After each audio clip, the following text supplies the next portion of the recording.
This is a Hot Pie original. Yeah, when you wake up next to someone for 3 years, the songs constantly change. For sure. Let the bodies hit the floor. Hey, Yeah, is that your toothbrush? Yeah. I think I used it by accident. Yeah. Let the bodies hit the floor. Oh my gosh.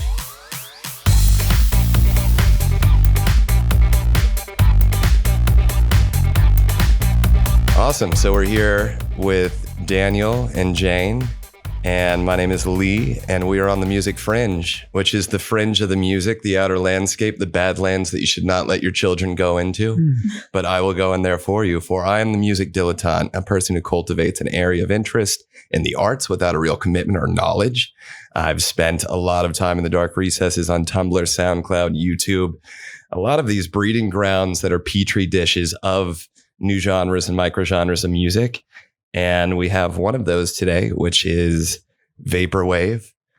And that's a total internet-based genre of music that we'll get into in a little bit. But I'm really excited because Daniel and Jane are here, but they're also here to talk about a new project that they've gotten into. So Daniel, you had Leopold and His Fiction. And how long has Leopold and His Fiction been around? Forever. I mean, I'm ancient at this point. It feels good too. But 2004 was the inception of it in San Francisco.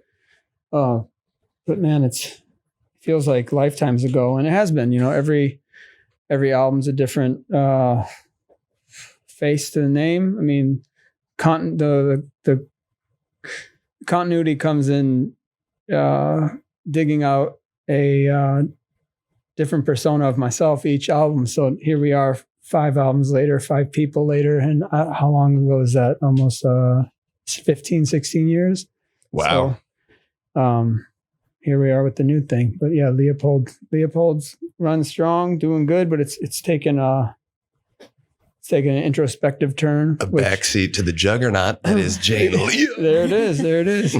But yeah, Leopold's just doing I'm sure so many people have gotten to the introspective place with the pandemic going on. I mean, how do you afford to play drums every day in your house? You know, Yeah. I mean, we do it, but I lost sense of speech. I think I was speaking German when I first went out. My first social interaction. Oh, do you speak I was German? using my hands a lot. Oh, yeah. No, it just it suddenly happened. Yeah, it just clicked. Yeah. And then Jane, how long? I know you've been in the Austin music scene for a little while, and I've appreciated a lot of your songs, music videos, seen you play live a bunch. But cool. when did you get the ball rolling? I'd say probably about 12 years ago when I was in college. I really started taking like my own original songs and everything seriously and started playing live and recording. And I have been doing it in some format ever since. So straight out of the dorm? Yeah, straight out of the dorm. Under the Garage bright lights. band. Yeah. What college did you go to? I went to Belmont in Nashville. Nice. Mm-hmm. So why Austin, not Nashville? Well, you know, I loved Nashville. Austin at the time when I moved back, I just had more connections here in terms of like places to play and thing. And Austin was more of a live scene, and Nashville's very much business. And I needed to get my feet on the ground and play a bunch of, am I allowed to swear on this podcast? Yeah, absolutely. Play a bunch of shitty shows that, just kind of get the experience going. Whereas that was harder to do in Nashville. And so I had to grow up a bit and come home and experiment with my sound and where I was going. And, but then I really got involved in the scene here, and it's been great. So yeah. Plus Toby Keith and Chris Bridges and all those guys. Not my vibe. They hog all the studio space. Yeah, so it's just like, I'm getting away from that aesthetic. Yeah. But Daniel, I know you grew up in Detroit. Yep. Was your music birthed out of a dorm as well, or was it out of the hard factories of Ford and Chrysler? In my own version of it, for sure. You know, like 50 years later, definitely. It's definitely like, when I say street oriented, I don't mean like, oh, I grew up on the streets. By no means was I like that. But there's definitely like a grit that comes along with, grit is such a funny word. It's more than a grit. It's just like that cliche of being in the water. It's in the water. Everyone that's from there. I mean, literally. Detroit Well, they don't have Barton Springs there. They don't have like a lot of big yoga culture and smoothies and flaxseed. No, not for sure. That's not happening. It's a bit rougher. I mean, it's much rougher. We have, even the Great Lakes and all that stuff. Everything's freezing. So like the mentality and the vibe is freezing, but then, everything warms up to you should you persevere and push through. But, I mean, to your note, coming back from Nashville to Austin, it wasn't until, so from Detroit to San Francisco, which is everything you just said. Austin's like in the, steps behind San Francisco as far as yoga and the flax seeds and everything else. But coming from Detroit to San Francisco to here, it wasn't until I got here that allowed me to be okay playing a bunch of shitty shows, being okay, like, still waking up at 9 a.m., which is very rare back then in Austin. Everyone's noon to 2 p.m. riser, but being here and not having the pressures of $2,000 rent in 10 years ago. So there was a huge. It's not the same now. Yeah, it's like that's a dated comment. Yeah. For sure. So 10 years ago, it wasn't the pressures were a lot less. Now we're indentured servitudes to our corporate and tech overlords. Thank you, Elon and Joe Rogan. Here we go, and they're it's not slowing down either. Oh, I just pay $2,000 for Wi-Fi and a washer. That's great. Yeah, essentially what it is, right? And the fluorescent lights come as an accoutrement. But when I watch you perform, I see a lot because Detroit's so interesting because it's birthed a lot of music. You have Motown, but then you have the Stooges. That's it. Then, you've got Kid Rock. Yeah, I do. And you also have like Andrew WK and just the rap scene. Eminem. It really, I think it goes underappreciated in how many directions it's gone. But the thing is, every direction it goes, it succeeds, tenfold. I mean, like hip hop to Motown. The funny thing is that was super gritty back then, but we don't see it that way anymore. But back then it was totally cutting edge and totally like brand new. And the people, the Gordies stuck to their guns and said, we're doing this hell or high water, and doesn't matter what the rest of the entire world says, we're going to make this sound happen. And it's a beautiful thing. And now it's literally probably the most popular music of the past 100 years, I would go with that. It's just a common thread of, I don't give a fuck, but I'd also say the live performances of Detroit artists are always like, I don't know what it is. Like, what's the center that the Pistons play in out there? And in Ann Arbor is it's like Auburn Hills. Palace of Auburn Hills. The Palace. The Malice in the Palace. Like even the Pistons give a good show. Totally, every once in a while they start swinging. That was the Bad Boys, and them in Chicago. They're the Midwestern rival. But you think about like MC5 and Iggy, and then all the way up to Eminem and Andrew WK, and I'm sure there's a lot of artists that I saw Danny Brown last night. He was at Kill Tony podcast and he came on stage. I mean, all those guys are just, they make great music, but the performance is always there, and they're always dedicated to just giving themselves on stage, whether it's cutting themselves or destroying themselves like Iggy, or just sweating through his pit stained shirt like Andrew. Madonna's from Michigan. That's another show. And same with Miss Ciccone, Red Hot Chili Peppers singer. He's from Michigan as well. Is he? Anthony Kiedis. Totally. He's born in Michigan, then moved out to California. But you can go down this list of people and these front women, but unbelievable. I was reading about Iggy the other day, and he was like, the one reason why I perform the way I do is I was growing up and I was in high school, and there were these guys above me in school that I really idolized. They were in a band and I wanted to be friends with them, and they were from middle class. He's like, I was poor. I lived in a trailer. Right. And so I wanted to hang out with them, and they asked to come see my trailer, and I thought they wanted to be my friends. And instead I went in the trailer and they started rocking the trailer back and forth with his family in it, laughing at him. And he's like, every performance since then has been aimed at those guys and getting back at them. What a good story. And I was like, that is wholly unhealthy for you to do that. But it gave us all this great music. It gave us Funhouse. It was the Stooges. He's got the best stories, I swear. And he keeps going.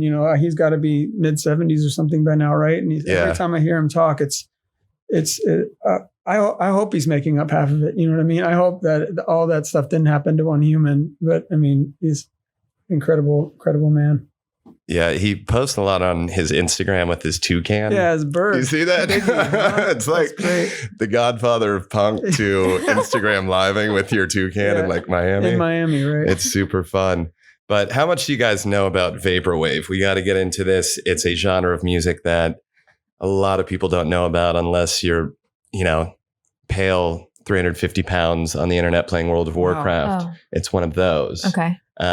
Which we've all been at some point. Right, Like right. During pandemic. Yeah. I lost a good 80 in the last month talking about healthy things. You're back. Yeah. And I'm back. So you haven't heard of it I haven't. at all. Well, I'll give you a quick rundown. So Vaporwave is a music genre that branched out of chillwave, but its unique and iconic visual aesthetic cultivated alongside it is arguably more recognizable than it is now. But as an aesthetic, it's a tongue-in-cheek commentary on modern consumerism and soulless glamour of late capitalism. Its purposeful vagueness has led to more overt and blatant offshoots of Vaporwave like Fashwave, Laborwave, and we'll get into all these in a second. But what it really does is brings in like AOL boot up sounds with like 80s elevator music. Okay. Yeah. And, I guess you would say, I don't hate that. yeah, it's like mostly lounge music and R&B that's been slowed down, a lot of easy listening jazz. And it's music that you can play in your bedroom while getting ready. It's not exactly come down music. It's not made for heavy listening, but it's heavily listened to. And, I definitely think it's a baby of the internet, and that this was something that would only be born on YouTube and SoundCloud, of which, where it came from. But from, like a lot of music genres start as a joke, this has quickly, spread and branched off into a lot of different genres of music. And now you have, Fashwave, which is fascist vaporwave, Laborwave, which is labor-based vaporwave. We'll get into all these in a second, but I just want to give some like core tenets of vaporwave and for the aesthetic and for what the music is. And it usually involves anime and cartoons, often from the 70s and 90s. Sailor Moon has been heavily involved. There's Sailor Wave, just Sailor Moon based vaporwave. Drug use, codeine syrup, leaner pills pairs well nicely, apparently. I wouldn't know. Consumerism, the vaporwave aesthetic often displays brand names and logos. So Adidas, Pepsi Cola, Microsoft, Macintosh are always floating around on the albums. Computer hardware and graphics from the 80s and 2000s.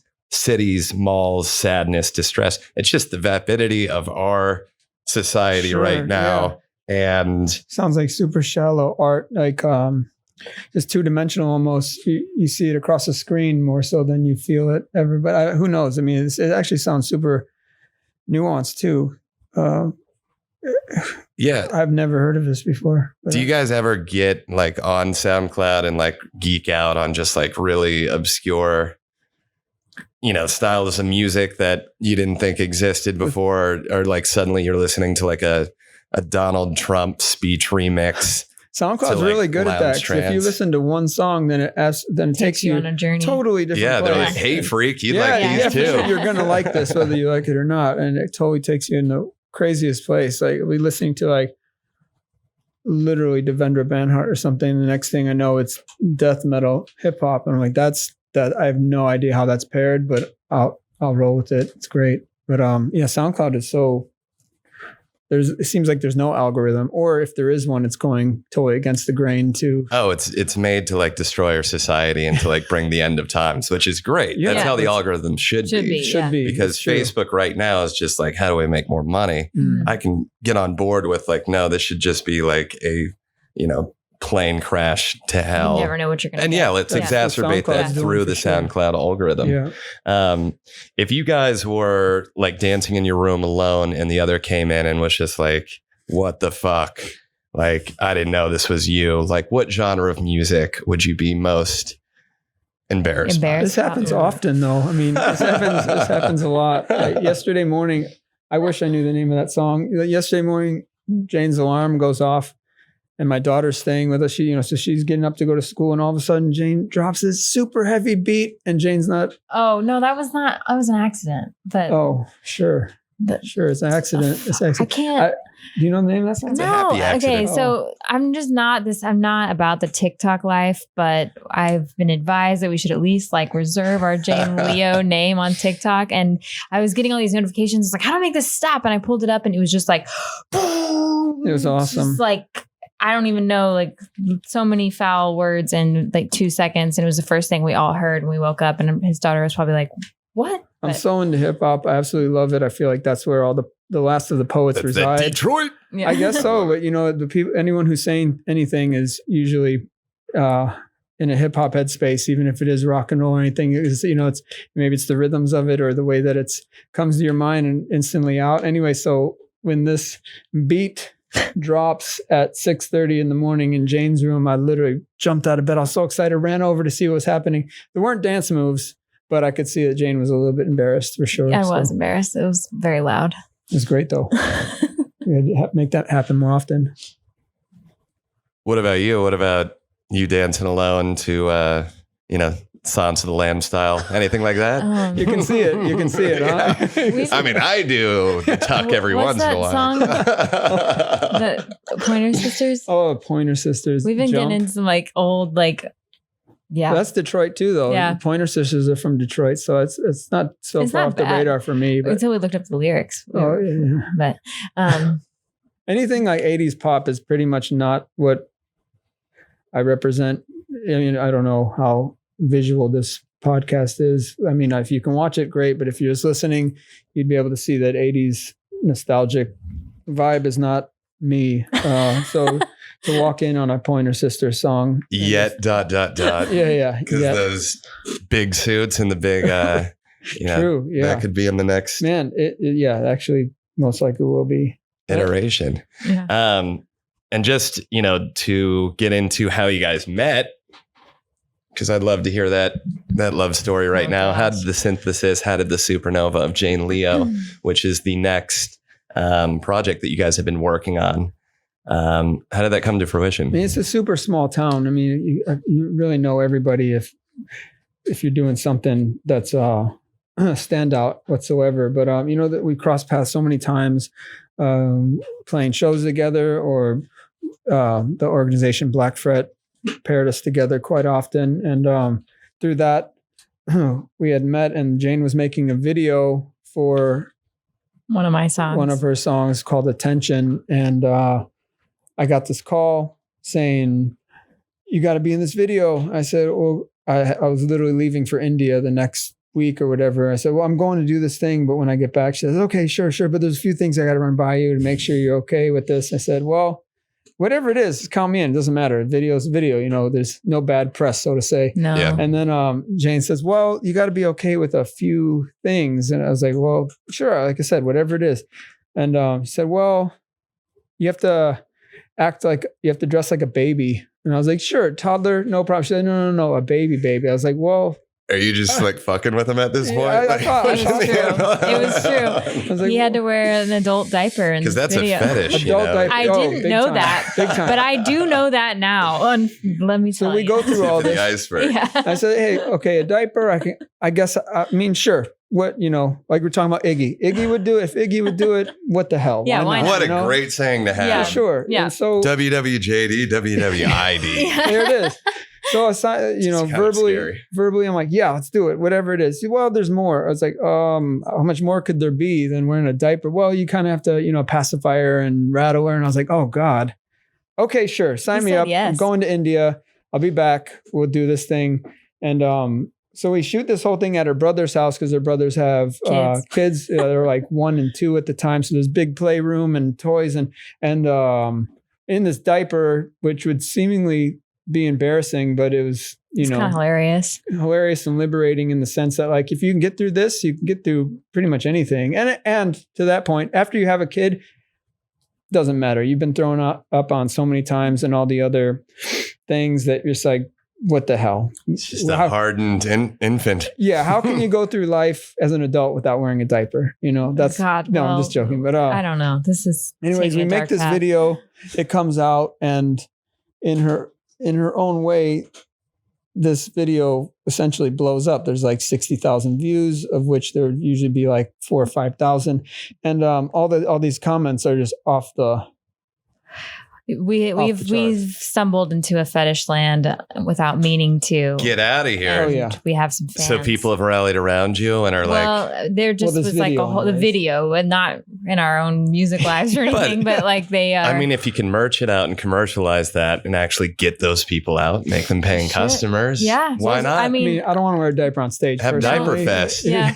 I mean, If it's going to happen, it's going to happen in Austin. I'm going to let you organize that. And we'll, Dude. As much as my parents would love to see me as a spokesman for Diaper Fest, come out of the dark recesses, y'all. Wow. Yeah, people would show up for it. They would. Absolutely. And no judgment to anybody. It was unexpected. I was naive. I was trying to do this like female empowering video, and it was more than I realized. And you were game for it. It was trial by fire. Yeah. You literally put on the diaper. You didn't put on the pants. No, there was someone on set that was all about diapers, and it's her fetish. Her thing, yeah. So she had like the whole thing down. She's like, this is how you put it on. This is how it latches. This is how you do this thing. I was like, we were going to talk about this. Okay, great. Yeah. I mean, I feel like we could take this on the SoundCloud and quickly offshoot into Diaper-wave. Yeah, that's where I thought we were going with this. We can incorporate Rugrats, like maybe the Rugrats intro, and just remix it. And then like babies crying mixed with like Pampers commercials. I mean, that's a great segue too, in the sense that Mark Mothersbaugh did the Rugrats soundtrack. He's the one, dun dun dun. He's the guy that did the whole thing. And Jane Leo is like directly inspired by Devo. And I mean, you're connecting all the dots here. Yeah. For this diaper. I had no idea. Yeah. So Mark Mothersbaugh did that. Yeah. From Devo. Yeah. He made the Rugrats intro a thing. I mean, think about how catchy that thing is and how simple it is. What is he using? It's a xylophone or a marimba? I would imagine it's a MIDI keyboard. Have you heard all the theories on Rugrats? Like that Tommy is actually grown up and just like in a coma and having like this is like replayed. There's all these different theories on like what's going on in Rugrats. This is really just Chucky's dad dealing with his divorce in a really bad way and having Chucky's like hallucinations that like Mr. Finster. Oh, I was young enough to be watching this show. Yeah, that's great. I was not, but I mean, I know I have these flashbacks of Chucky's dad, wild hair. And man, he was always depressed. It was really like, it was a downer because he saw him. He's like a single dad. He was always working harder. Like he was always having to hang out with everybody else's, parents, and he was alone. And I think there are some episodes where he found love with like Dr. Lipschitz. I remember Angelica. I don't remember much, but. Yeah. Angelica grew up and became a Karen. Right. Man, I was a touch too old for the show, but it's, I don't know how you're digging these memories out of my brain, because there's no reason I should know Rugrats at all. It's just a little bit too young for me, but I obviously remember it all. Absolutely. Is Devo coming back? Did I see that he's releasing another album? I don't know. I don't know. We've been on a kick though for the last year. And there's so much ground to cover, from Devo itself to all the movie soundtracks. So, the Wes Anderson affiliation. And now my daughter's obsessed with that too, which is, fun. Super fun. I mean, yeah. Did we take away from Vaporwave, Diaperwave? No, I think Diaperwave is a perfect transition back into Vaporwave. Yeah. Which, just so people who want to know how it started, how this supernova launched into the internet sphere. In 2010, a guy named Daniel Lopatin, who goes by one Atrix, I forget how to pronounce that name, but he made music under the name Chuck Person, and this became kind of like 80s jams that were chopped and screwed, that had a pop gloss that had been smudged and stretched into like a spectral sound. So he got it going, and then also a guy named James Ferraro was big into something called Far Side Virtual, which basically designates a space in society or mode of behaving in which everything operates in synchronicity. So ringtones, flat screens, theaters, cuisine, fashion, sushi. He wanted all of that brought together in a style of music. So, if you're hanging out in a Starbucks and all that stimuli is going off, like how can you capture that, crystallize it, and put it on a SoundCloud track and get it out to the masses? And these are all jokes. These are all just guys bored, smoking weed, fucking around, having a good time. Yeah. But this little seed that planted grew into a giant tree of Vaporwave. Originally it just started out, people were all about Vaporwave, and a lot of people jumped in and started making music. And then within a year, people declared that it had died. So, short one. With mass acceptance, it usually loses legitimacy. And I guess that's what happened with Vaporwave. Once people actually started listening to it, people got tired and wanted to start, making fun of it more. And that started leading into, these more specific shoot-offs of Vaporwave, like synthwave, future funk. Any of these ringing a bell? Literally, that list you sent opened my eyes so much. Yeah, and a lot of those things. too. A few of those there's things a lot are of on there, freaks. right? Yeah. We should pair, music genres with sexual fetishes on a podcast and just see like what goes with With what. what? Yeah. If I have a puppy fetish, like what do I want to be listening to? Wow. Yeah. Is What this do you like, put on in the background for that? is this Paw Patrol SoundCloud, 60-minute disco house remix? Or is this like a Scooby-Doo inspired? Wow. What pairs well? Man, you've really thought about this. These are great concepts. Well, I think like with BDSM, you're in leather, like that. We know. We get sure, that. Yeah. Gothtronica, like you that's definitely want that's dead. There's a lot of things we haven't covered, a lot of ground too. Yeah, we can. How far do you want to go? I like being suspended by hooks. But I just wanted to get into a couple. These are just, again, ridiculous, brilliant people on the internet who create awesome subgenres of Vaporwave. And one of those is hard vapor, which in 2015, it was a response to Vaporwave. It departed from the calm Muzak sampling capitalist utopia concept that the latter favored, and more in favor of a gabber punk influenced style that slowly became associated, which was with Fashwave. And Fashwave stands for fascist wave. So this is people literally taking fascist speeches from different, Mussolini, Hitler, all the classics, and remixing them. And that caused a reciprocate reaction with labor wave, which, brings in Marxist Lenin ideology. It has no relation to Soviet wave, which just glorifies the Soviet Union. But again, these are people really just going down the wormholes on mushroom trips and coming up with brilliant new subgenres. And one of them, hypnagogic pop, kind of encapsulates everything. It's just psychedelic music that evokes cultural memory and nostalgia for any entertainment in the past, which you have none of for the 80s. No, I mean, I'm on the, just when it comes to dancing and being embarrassed in my room by myself. I'm the one that dances the most. Yeah. I'm all about moves.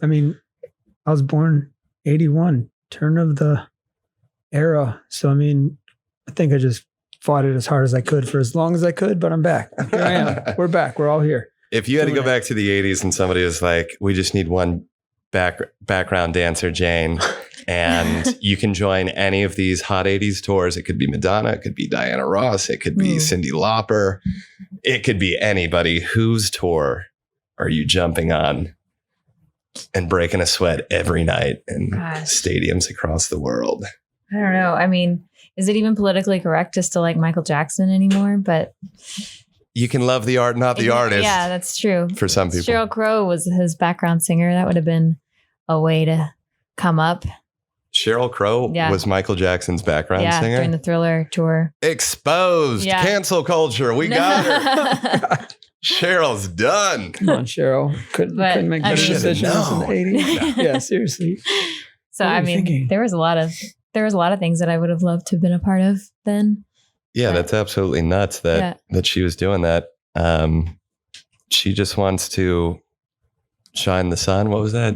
Have a good time. Soak up the sun. Soak up the sun. Yeah, there it Yeah. is.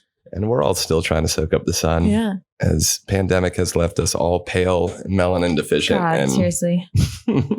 It's vitamin D. So with Jane Leo, you said it definitely took a lot of inspiration from Devo. How did you guys? Because I've heard a couple of the songs and it feels like a little bit of a departure from both of your solo endeavors. Yeah. Yes. So was this literally like you guys just sitting in a living room listening to Devo and it was just consummated?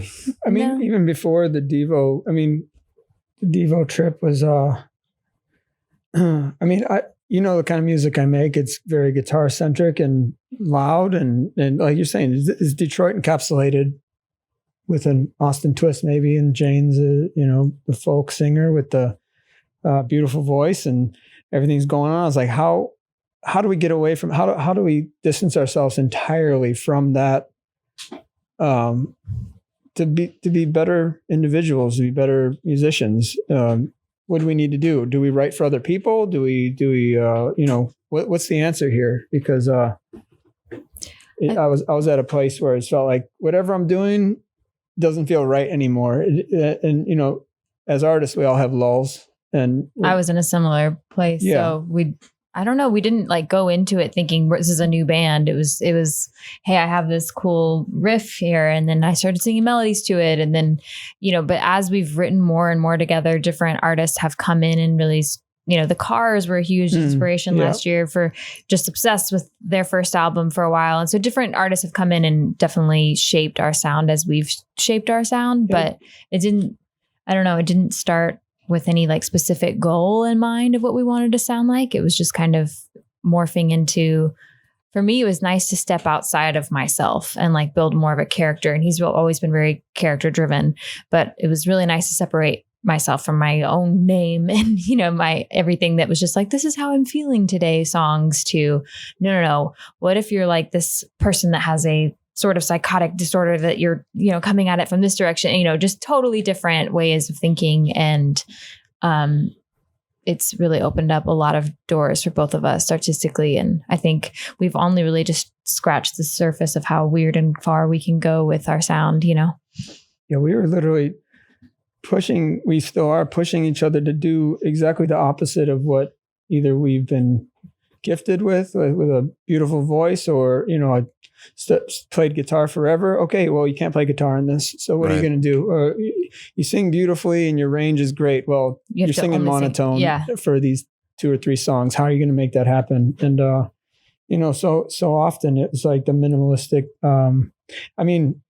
more so than Devo, 1978 to 1980 kind of we encapsulated us and went down this year-long, maybe 2-year-long rabbit hole of there's so many rocks unturned from, you think about how many bands are out now that we don't know of, same thing, but maybe even more so back then without social medias. There's so many bands that had one song or one album that we never ever heard of and I know. Stayed there. And we tried to dig those up and see, because they're going through turmoil just like we're going through turmoil now. It's a different facades. And so how can we touch on those and like I said, push ourselves to not do what we're known for doing, and that's a sure way to really get under each other's skin. That's for sure. Yeah. Absolutely. Well, you're definitely shedding your skin. And here's a tough question for you guys. If Jane Leo was to take off like a juggernaut,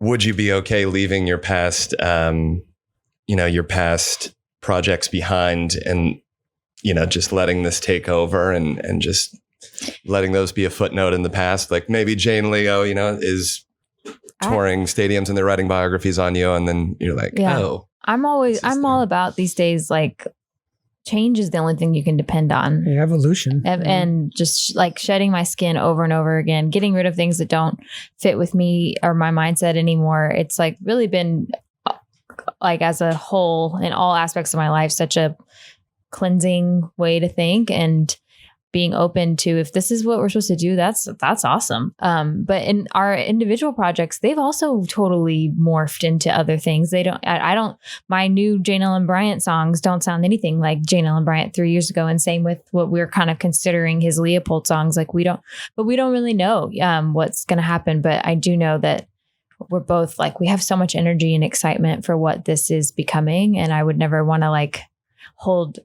don't want to hold myself back to something that I think I have to still be or whatever. I have no idea what we're supposed to be, but I'm open to it. Yeah, I think all the great artists went through periods where they, experimented with stuff that was definitely outside their realm. Like I heard Paul McCartney did an ambient music album called The Firemen at one point. You've got Dee Dee Ramone did a rap career for a little while. Like everyone experienced has to get outside and do stuff. But, it's because we're on a podcast that talks about microgenres. One of the curious aspects, I think, is like when somebody first labeled your music, whether it was a local journalist or whoever, what were your visceral feelings on reading that? Was it just like, oh, I'm glad I got recognized and, this is this person's opinion. Maybe I don't agree the whole way. Or is that something that really bothers you and kind of starts to affect the music? Because then you're like, wow, if I'm coming off like this, I don't want to I think propagate it. It's tough because you want to find, if you let's say you're an Americana artist and there's no question that that's what you are, then there's so many outlets. Like you can play this, you can do these festivals, you can be written up in this, whatever. There's a cleared path. But if you're kind of maybe experimenting with a lot of different things and no one knows how to define you, then it can kind of limit, well, you don't really fit here. I don't know. But I don't want to limit art. I don't want to limit human. For the writer, it helps them conceptualize what it is for themselves. And that also, that translates to their readership or the listenership. So that's makes great. Sense, I mean, more labels on us, the better. I mean, to be honest, with Leopold, because we were 4 albums deep, every time they thought it was pegged, the first one was freak folk and the second one was this other, because we definitely in Northern California vibes with, mentioned before, Devendra and Joanna Newsom and all that stuff. And so it got lumped into this and I was like, no, there's anyone that I talk to learns Detroit, then they go back and listen. They're like, oh, why would I ever think that? Whatever it is, those little labels, if it opens 5 doors over here, 5,000 doors over here, whatever it is, great. So just so someone can, people love having that attachment. I know what that is. I'll check this out. I mean, I did the same thing when I was living in San Francisco and the White Stripes really blew up. I remember hearing the name living in Detroit. And then all of a sudden hearing it on the West Coast, being like, wait, are those the same guys? And I was saying, Detroit garage rock. I was all in. And, not even having heard a song from their new album or anything, didn't know the direction they were going, listened and absolutely felt nostalgic and in love with it. But it trickled down from a label, Detroit garage rock. I was all in, and everything that came from that, I was all into that too. That is true. It's chicken and the egg. If you make up a really good music genre, maybe. I mean, here we are. Yeah. Here we are. If we could make up our own genre of what we are, that people really were like, well, I like that kind of stuff. Yeah. And it incorporated everything that we are, that would be awesome. It's just, it seems that sometimes you can you don't want, but maybe the more labels, the better, like you said, because you don't want to be painted into one Let's corner. make one up for Jane Leo. Devo folk. No. I mean, that's the name Devo. What does that mean again? De-evolution, right? I mean, I think that's what that idea. I missed it. I thought it just sounded very 80s mechanical and cool and chic. And that's de-evolutionized to robotic people, that's all we've become, are robots essentially. I believe that's what they were trying to get across. They were trying to tell us earlier on, big time. And we've just been ignoring all the signs. Yeah, I mean, we always do, right? But anyways, yeah, I don't know what we'd call this genre. I mean, obviously you can call it anything you want these days. Yeah, like in Vaporwave, they've created Mallsoft, which is a nostalgia of using imagery of shopping centers and remixed anonymous soft rock music that one might hear in a shopping mall. Abandoned malls have become, a big part of that genre. You also have signal wave, which focuses on old media sampling and television ads. So they will take laser disc sounds and, AOL, you've got mail sounds and remix those and turn them into smooth jazz. There's actually like this huge like community of people who petition ex-corporate executives to release different like tones, like from Costco in the 80s. Like I want to hear what the what all the sounds at Costco looked like, what all the advertisements, what all the commercials sounded like. And these executives will hear about them on the internet and actually like go back and find these samples and release them. And that just throws gasoline on the fire of all of these, music genres. So, I mean, these people really do have no life, and it's just in the most beautiful way possible. And you also have like Simpson Wave, where they took the Simpsons and just riffed on that. That's low hanging fruit right there. There's so much every episode would have thousands of things you could grab. You could do Sailor Moon. You could do Simpson Wave. There's Slush Wave, which uses ping pong sampling. There's Trad Wave, which uses synthwave and vaporwave to promote traditional Catholicism. So Trad Wave usually uses traditional Catholic paintings, sculptures, and photographs, saints, given with vaporwave effects. How big do you think the listening audience of these collectively would be? I mean, we're talking about dozens. At least a dozen people listening to it. No, I mean, I really think like this is something that everybody did laugh at in 2013 and continues to laugh at, but it continues to grow. Got it. And every time somebody declares that vaporwave is dead, it just grows stronger. So it's this monster that everybody wants to write off and, put in the ground. But instead, it continues to mutate and grow on the internet. And eventually, it may take over all of us. Like this, like a town may become a vaporwave town. Like I could see like League City, Texas. Like, oh, that's the vaporwave capital of the world. Capital. Like maybe not League City. Never know. Maybe it blows my mind. That would be Petrowave, petrochemical engineering wave. Yeah. The sounds fossil fuel wave. The sounds of fossil fuel. That's right. That's awesome. Like Deep Horizon. You're just getting like the sound of oil derricks and underwater drilling. That's amazing. Actually, I mean, with like a whale, back to Devo again. They did a cover of Working in a Coal Mine, and literally the sounds of the hammer hitting rock. Yeah, we were so inspired by that. Yeah. We use so many, random household objects to record things like that. I mean, we could make a list of all the things we used, and then whatever the predominant ones are, like that's our kitchen category. Wave. Yeah. If it's all utensils garden that we cooked, wave. Garden wave. I mean, that's crazy to think of that they've just become these so nuanced. I mean, music is. I mean, it's such a general, broad statement, but music is.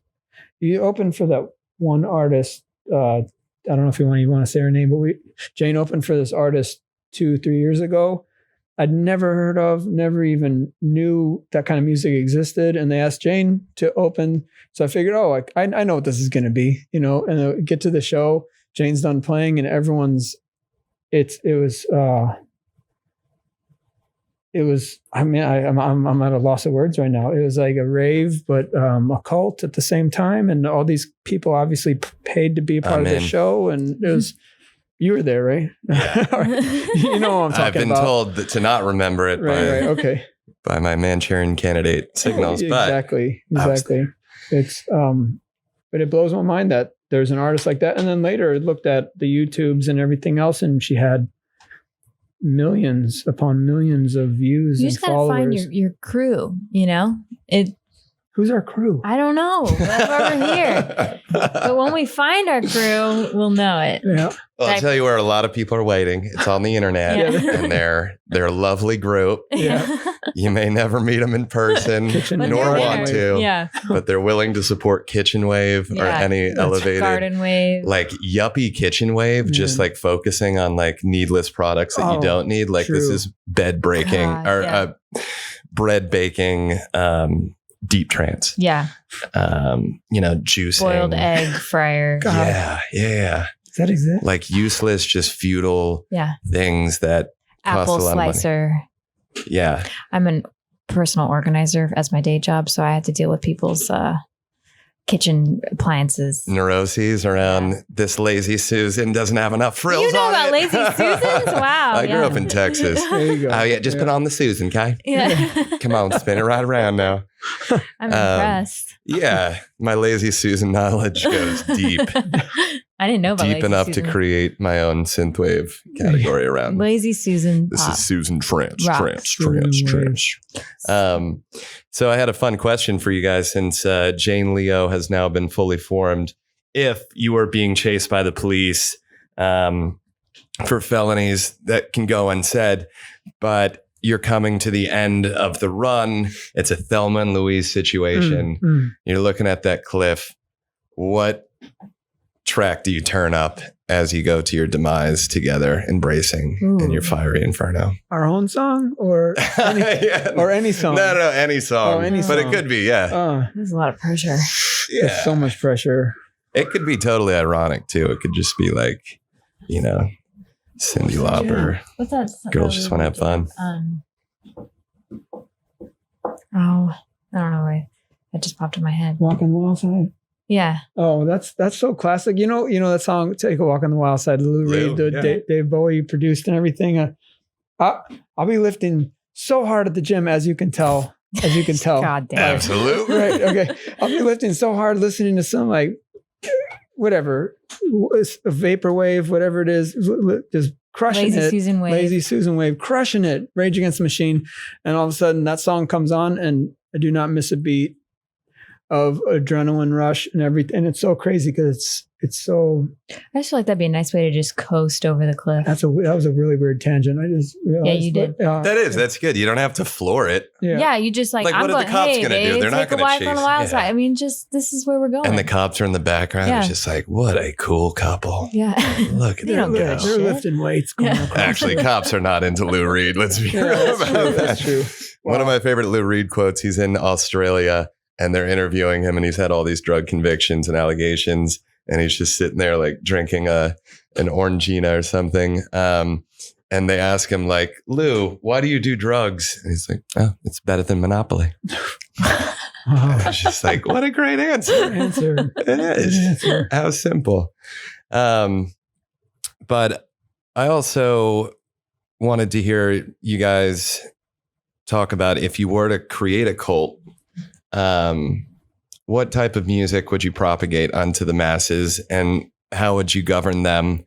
Would you be benevolent or, would you keep them into a strict protocol a la the Branch Davidians? Man, we're so cult based these days, by everything, by medias and politics and everything else. It'd be hard to start something brand new and original, wouldn't it? And what music would we make them listen to? Is that what you're? Yeah, like how would you Svengali them and entrance them? Like what, would it be like world music and just fun rhythms, or would you just pound them with Slayer? No, that's been done way too many times, right? So, a Lou Reed cult wouldn't be too bad. I mean, oh my God, there's that would be the coolest people ever. Yeah. There's got to be some out there. I think we're all part of that cult Velvet already. Underground was a cult. Yeah, exactly. Oh man. Oh, these are very thoughtful questions. Yeah, very, real very brain thoughtful. busters over here. With Jane Leo, so we've all kind of crawled out of our hovels and our holes of pandemic, and we're starting to see the daylight, and shows are starting to come back online. Do you guys have any shows booked? When are we going to get to see the debut of Jane Leo? We're doing a residency at the Hotel Commodore Perry, which is a great way to get Luxury hotel, the finest in south of St. Louis. Yeah, come on. I mean, what finer way to get out of hiding than that? Yeah. Have you been up there? Yes. Man, that place really is neat. something else, right? It's amazing. I play basketball right across from there at Hancock Court. So it's just like a bunch of sweaty dudes just like looking over at these people setting up, nice continental breakfast. Like one day we'll break down these gates. Seriously, that We'll pool. jump in the pool. That Yeah, that pool pool's looks like Cuba. Yeah. It looks Nice. But I feel like live shows are going to be coming back. They just are slowly starting to get there for us, but we're excited to be putting out our first single at the end of May. So that'll be like our first entrance into the world. And if we got to do it, so May is just going to be our month of pushing it super hard in every direction. And you name it, we'll try it in May. That's the motto for May. And if you've got at least a net worth of 8 figures, you can go down to the Commodore Perry. That's right. Yeah. And come and see us. That's right. It's come see us. It's definitely the highest ticket price show Yeah. we'll be playing this year anyways. But yeah. That's awesome. You guys deserve it. Absolutely. Thanks. Thank you. Here's a fun question. When you see one another, what song pops in your head? Like I see it, I see a girl at a coffee shop and the Law's There She Goes pops on because I've been brainwashed by like 90s dating movies and Right, she's right. all that Wow. stuff, so maybe that's my idea of that. But I mean, it probably changes on a day-to-day, minute-to-minute Yeah. basis. Yeah. When you wake up next to someone for 3 years, the songs constantly change. For sure. Let the bodies hit the floor. Hey, Yeah, is that your toothbrush? I think I used it by accident. Yeah. Let the bodies hit the floor. Oh my gosh. That reminds me, I can always tell what your moods are or maybe what the song is. He literally, it's cool to live with a songwriter because like whatever his moods are, that is what you're going to hear back in like a couple hours after he's monitors, been for left sure. alone. And there was this one day where it was just like, you could just tell all the energy cycles were like, no, just leave him alone. Do not talk to him. Do not talk to this person. Maybe for a month. At this Yeah. point. And then like at the end of the day, he finally was like coming up out of the cave to like maybe say hello to, and I go and like hear what he's been working on, and it was like the exact like like mood that he was in, and it was like Gotta do it. Yeah, Meanwhile, okay. Jane, one of the sweetest people you ever meet, and my daughter, same. Sweetest child you ever meet, are just like kind of huddling in a corner. Is he okay? Is he okay? Daddy, that's scary. And they play the song, and they're like, "Oh, all right, cool. that's great." But that is totally how you've been in the last. Easy. Yeah. The craziest part, I think, too, is working on songs for 16, 20 hours a day, going to sleep, dreaming the song, waking up. I mean, that's the culture we built for ourselves in our house with 3 people at all times. It's an incubator for what's next. So, I mean, Our songs change, I think, but it's cool as songwriters. It kind of is often reflected in our own music, like whatever our moods or vibe are. Absolutely. You can hear it back. I feel schizophrenic a lot because I wake up with songs and it's just like, this isn't a song I haven't listened to in like 15 for years. sure. Yeah, isn't yeah. it? Like I woke up this Amazing. morning with Tears for Fears. Yes. Da, da, da, da, da, Yeah, da. That's in that Donnie Darko movie, but Yes. I couldn't even, I was like, what is that? And then I was just, Yeah. I haven't heard that It's in back. 15 years. Yeah. And it just resurfaced. I got a lot of thinking to do. These questions are really Me good. too. I don't, I got a lot of SoundCloud searching to do. Drop Jane Leo, drop Yeah. anything you're trying to do in your Yeah. life, any accomplishments that you're trying to do, and just settle into that SoundCloud, Tumblr dystopia Yeah. and let it consume That's you. the thing is when you do music all the time for your career, it's really hard to let yourself be that listener, that Yeah, you're projecting discoverer. out. Yeah. It's like, and you have to do that in order to, I don't know, be a human. That's why you got into it in the first place. What's that song that you and Ava love, the Shania Twain song? Oh, I don't know. What is it? Yeah, what is The it main Shania Twain called? song? No, the one that you guys, Yeah, Man, I Feel Like a Woman. oh, That's they it, sing, man. they sing that a lot. So That's- that's a song that, That's a terrible But you know example. what? Yeah, Shania's got a lot of other great ones. sure. Sure. And she's just a really strong woman. Why is who it had- that song though that everyone's like flies to shit? Because What is that's it? just like 90s. Uh, Bum, She's from bum, Canada. She's Yeah. out there just Canada. doing her. Yeah. That's She's another she's thing. got the Calgary vibe. Yeah. She's Calgary wave. That's Yeah. another thing we need to talk about then, because we were talking about Detroit a lot. Canada as a whole is a lot like Detroit, Yes. where you're just like, wait, they're from Canada? Are you kidding me? Like Yeah. right now, all the biggest rappers in the world are Canadian. All of them. Well, all of them. All 3 of them. Drake and The Weeknd. And Yeah. I wish I could. I was just talking to someone. They were like, and this guy. And I was like, wow, I had no idea. But those 2 alone have to take up at least 50% of listenership of that type of hip hop, right? No, mad respect up to them, up to our northern neighbors and Shania everything Twain, that they've given you us. know? I like hearing because they're so polite and you hear, they're supposed to be our nice northern neighbors, Yeah. but some of the most, aggressive, visceral, rock comes out of there a lot like Detroit, Yeah, but yeah. the band Fucked Up is incredible. They're out of Manitoba. Okay. There's just a lot of pent up aggression. Right. I mean, cold. you live in the cold and the dark for at least 6-7 months. Man, a year. I wonder if anyone wrote anything during our snow apocalypse that. Never mind. the 3 days, Yeah. the 3 days of Canada that we got that we in experienced. Texas. I wonder if Yeah. some dark Detroit style. Did you go full Bjork and you're just like, I went to Icelandic. I'm just Yeah. out dancing or Man, you're doing. we managed to pull off a photo shoot because our photographer lives across the street from us, and she's brilliant. She called us and was like, "Hey, I got fur coats. Can you guys be ready in 10 minutes?" We're like, "Oh, sure, Okay. let's do this." And That was before the pipes burst and all the things Right, happened right. in the glory days of the first few hours of snow. now that I think about it, everyone pulled off a photo shoot. It was, Yeah. that's social media for you. But Anyways. No, Snowmageddon was tough on all of us, and some of us didn't have photographers Well, to Yeah. just come over Yeah. and do glamour shoots. Some of That's us right. were really Some struggling. of us We were trying to find propane, Yeah, you should have told that de-ice, story. Oh, whatever. I mean, again, when you're refugees, from, but yeah. I'm telling you, 20 years in Detroit, that was nothing. That was ridiculous. And not to downplay the We didn't- crisis we at which it weren't was, but I mean, Oh no, I love that about Austin. It like there was like 10 snow days last year. It didn't snow at all. It was just ice on Yeah. the road. For Like sure. a little ice and cop Yeah. cars are crashing Yeah. into no each doubt. other. No But doubt. we're really good at complaining. I mean, being without, it's tough. If you're out of power and out of water, my heart definitely goes out to you. And whatever. We really feel you. Stop talking. And we dedicate our photo shoot and Commodore Perry sets to anybody. Oh, God. Yes, exactly. This is it. We're already positioning Did ourselves we in just this Christian world. elitist wave? I love it. We're doing it. Oh, We're making this happen. Wow. Elysium wave. Well, it sounds like you guys have a big May coming up, and Jane Leo seems to be the child that was birthed out of pandemic that we can all be thankful for. And I hope to see, the performances and the benefits come out of that. That's really exciting Thanks. to see this toddler grow. Yes. Thank you. Thanks for having us. For sure. Thank you for Sorry having we don't us. know much about Vaporwave, but Well, we do now. we will now. Yeah. We're going to create our own wave.